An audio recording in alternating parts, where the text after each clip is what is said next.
Okay, this one is number 6 from the pre-final practice.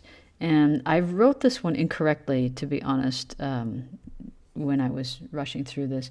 And the question I meant to ask is, what is the net force on the submerged triangular plate? So in this drawing, what we have is we have the surface of the water up here. You can presume that the P naught is equal to atmospheric pressure, and that beneath the plate, or excuse me, beneath the surface, 1 atmosphere, that's not working. Beneath the surface, the apex is 1 meter beneath the surface, and then you have this triangular plate that is submerged, gives you the dimensions, and the question is, what is the net force on the submerged plate? So what this really requires you to know how to do is basically find the value of the pressure acting on the plate. Of course, if we knew the pressure, we would be able to get the force. Since we know the force over the area, simply multiply the area times the pressure to get the force. Now, the thing that this requires you to do is either remember, which I think is a better way of going about it, remember how to do this, or to look at the FE reference book, which I think is very confusing. So if you were to remember this, the shortcut that you would remember is that the value of stress acting on the submerged surface is simply equal to the pressure evaluated at the centroid, the area centroid on that surface. Evaluated at the centroid. Remember, it's not acting. Let's just really make that clear. It's not acting at that point. We know it's acting at a different point. It's not acting at the centroid, but the value of it is evaluated at the centroid. So if this were a square, we know that this sort of symmetric shape, that the centroid would really be the center, or if it were a rectangle, it would literally be the center of that figure. If it were a circle, it's the center. We have a triangle. It's not the center of a triangle. The centroid is not. So what we need to do is figure out what it is, and we can do that by using the FE reference materials. You can go to the section on geometry. Where is that? I am looking. I think it's here. And it's sideways. It's here and it's sideways. So let me see if I can't rotate that clockwise. So here we go. We have a triangle, and we know that the centroid is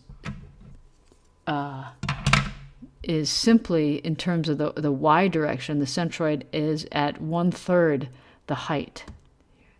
Centroid is 1/3 the height. So if we go back to our equation, so we know that the centroid is 1/3 up the way for this thing right here. 1/3 of 1.2, which we know is 0. Whoop. Oh, I don't know what happened there. Oop. We know that is 1/3 of 1.2 is 0.4. So what we need to do is evaluate the pressure at 1 meter plus 0.8 meters below the surface. The pressure at 1.8 meters will give us the pressure acting on that triangle, and then we multiply that by the area. So let's go ahead and do that on the next page. Oh, this is just all... Okay, so the pressure at 1.8 meters below the surface equals rho times g times 1.8 meters equals... Okay, now, the temperature. We don't know the temperature of the water, but in the FE reference materials, you'll see that you have... let's see. Oh, what happens here?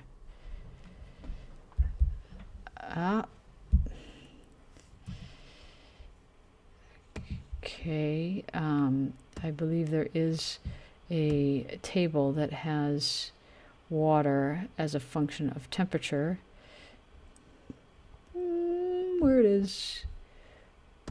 And I believe I gave that to you in your handout. Here we go. Properties of water as a function of temperature. It gives you viscosity. You'll notice that the specific weight or the density really changes in the thousandths of a percent.